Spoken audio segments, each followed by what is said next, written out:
more on Jim Chapin and Jim Chapin's very famous and long-lasting book, Advanced Techniques for the Modern Drummer.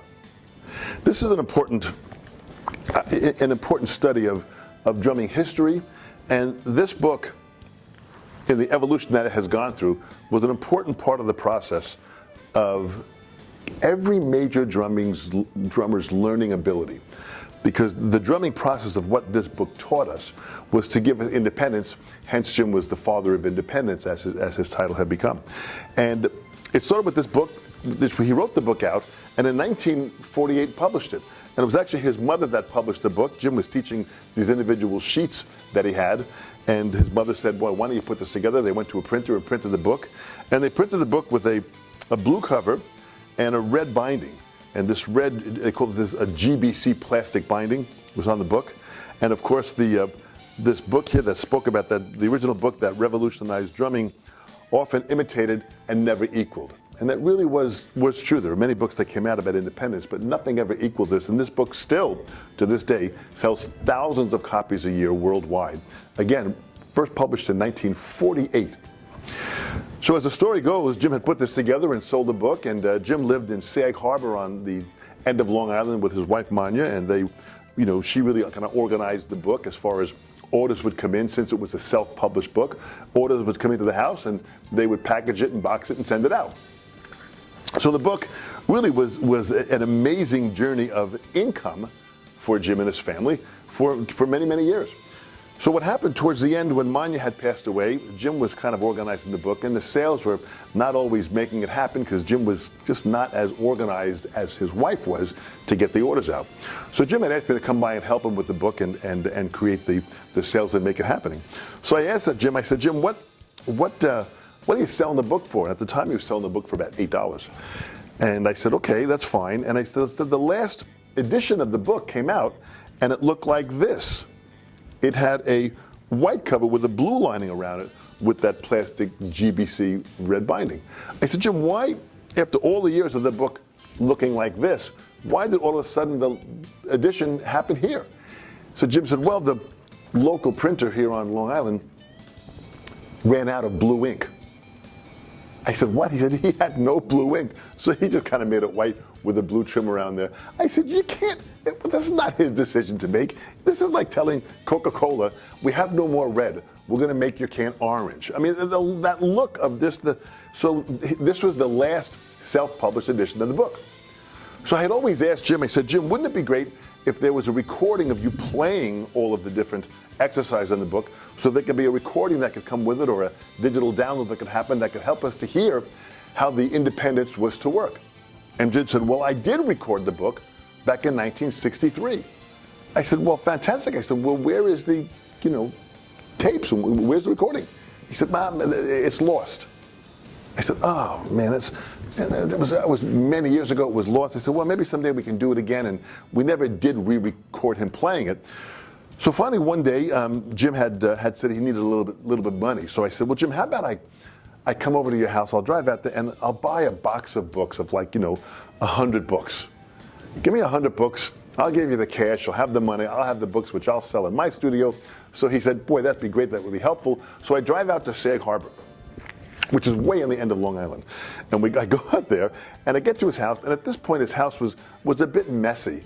His wife had been gone for several years, and it was kind of messy. So I said, Jim, let's get the books. And we walk into a back room, and it is just filled with just bags and boxes and books, and it was kind of really dusty in there. I could see when we opened the door for that room, through the window, there was dust coming through. You could really see the thickness of the dust. So I had to kind of hold my handkerchief over my nose because the amount of dust that was in there was terrible. So I decided not to walk into the room. I said, Jim, just go get the box of books and bring it out, and I'll give you the cash and I'll be out of here. So Jim is in there kind of muscling around trying to look for these different boxes of books. I mean, and it was in there for a few minutes. A box of books. How can you misplace a box of books? So as I'm standing by the doorway, I look over in the corner by his desk, and his desk was leaning away from the wall a little bit. And where I was standing by the doorway, I look out and I see a tape box in the back corner of his desk.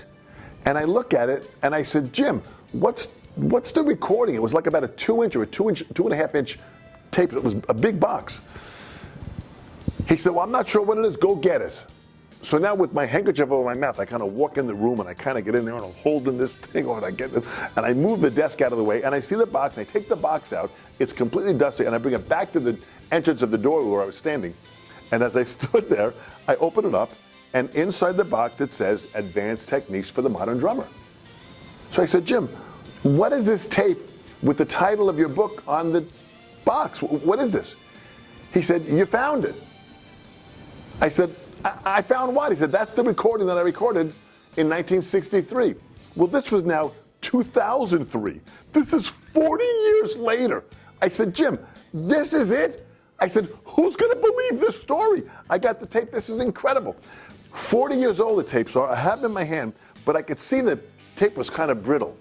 So at the time, Warner Brothers was the publishing company that I had my book with. So I contacted Warner Brothers. I said, listen, guys, I've got this tape. What do we do with this? They said, well, there's a process, a heating process that we go through that heats the tape. And once they heat it and it becomes pliable to record it, they put it on an analog tape deck, they play it, and you only get one play out of it. After that, the tape literally dissolves. I said, this is incredible. So I fly down to Florida. We go to this room. They put the recording into this tape, they heat it, they go by, they make, I am like blown away by the process. They take it out at a certain time, put it on this reel-to-reel, play it, and I hear Jim playing the exercises, and as the tape is going through, it's literally dissolving. There was actually a woman there with a vacuum cleaner kind of sucking up this dissolved tape. It was absolutely amazing to watch this process. We hear the recording, it finishes, the tape is complete and finished. It's no longer usable at all for what it is. The reel is there, the box, and we hear the recording. So it's those two CDs that were eventually put into the book that we have to showcase Jim playing the book. We got one play out of it. That's what it is. It's absolutely amazing. Jim had asked me actually to write something on the back of the book to talk about the recording of the tape. And it just blew me away in the process. So we put this together. But what happened, what we realized, is by doing this is now this book, the original book, and of course this was the latest of the books, they were 8.5 by 11. So when they sat in the rack of the store, you couldn't see the title. So I said, Jim, all the books now are 9 by 12. We need to go to a larger size. So we shot the pages 20% larger. It's still in Jim's original handwriting since he hand wrote the entire book. So you still have the original book. And we had this, and I decided to save some money for Jim so he can make more money on the profit end of the book, was to shoot the book larger, to go back to the original blue ink, but to put the GBC binding, which at the time was about $1.50 per book just to do this binding. So by using the 3 staple bound, we were able to allow Jim to make more money on his end and still have the artwork of the binding so it still looked like that original book in the process here. So this is what we were trying to look for. So in this, we do it, we put this book out, we put all the different printing dates of that Jim liked to have in the original book. It really was the original part of the process. So the original printing dates, the original book was here, and it's grown so much more. So we put this together, we go there, we have the books, so we finally get the book out. Alfred now distributes the book worldwide. You can get it with the 2 CDs. Eventually it will be digital download in the process, so it really is amazing how we've been able to deliver this book well into the 21st century. But that's not the end of the story. This book was important. Jim asked me, he said, the printer just called me up, the old printer, and said he had some old of the original white books in stock. He said, he used to call me Fam. He goes, Fam, can you call the printer up and you see what he has? So I called the printer up, a local guy here on Long Island, and I said, representing Mr. Jim Chapin, you had printed some books. How many books do you have left in stock? So the guy said, well, I have about 2,500 books I printed. I said, 2,500 books? We had just put this out, so we didn't need these books anymore in the size of what they were. I said, 2,500 books? The guy said, so if you can, I'd like you to buy these books for me. I said, well, how much do you want per book? He said, $6. I said, $6? That's absurd. He was selling it for $8. So Jim was actually losing money when he sold a box of books for 50% off. I said, oh my gosh, this is why the business was so messed up and how Jim wasn't making money. So I said to the printer, listen, I'm not going to spend $6 a book. It's not going to happen. I said, it's not worth it. We don't need the books. The guy said, well, I want my money. I said, listen, throw them out. Burn the books. I don't care what you do. We don't need the books. He said, well, how about you make me an offer? I said, okay, I'll make you an offer. 75 cents a book. He says, that's unacceptable. That's too low. I said, 60 cents a book. He said, no, that's not the way it is. I said, 50 cents a book. The guy said, listen, you're going the wrong way. I said, 25 cents a book. The more you keep arguing, the lower I'm going. I don't need the books. The guy says, stop, I'll take it. So I paid 25 cents per book.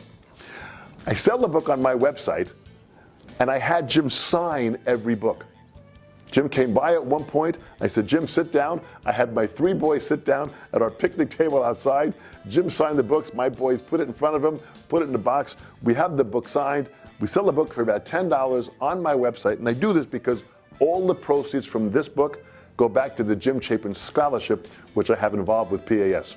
And we raise money for the scholarship, and we give away money each year to a young teacher somewhere around the world in honor of Jim Chapin to continue their teaching practice in Jim's name.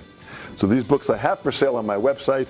This is the book you can order. So I would suggest to have both of these books just in honor of Jim Chapin, because all the proceeds go back to the scholarship, and we help Jim to keep Jim's name alive for all the absolute endless passion that Jim had and shared with us through giving techniques anywhere around the world. He would share his technique and give technique lessons literally anywhere. I've witnessed it a few times in the men's room at different conventions. We'll get to that at some other point. But Jim Chapin, Volume 1, the success of this book was fantastic. He left us with this legacy, and for that, we are very thankful.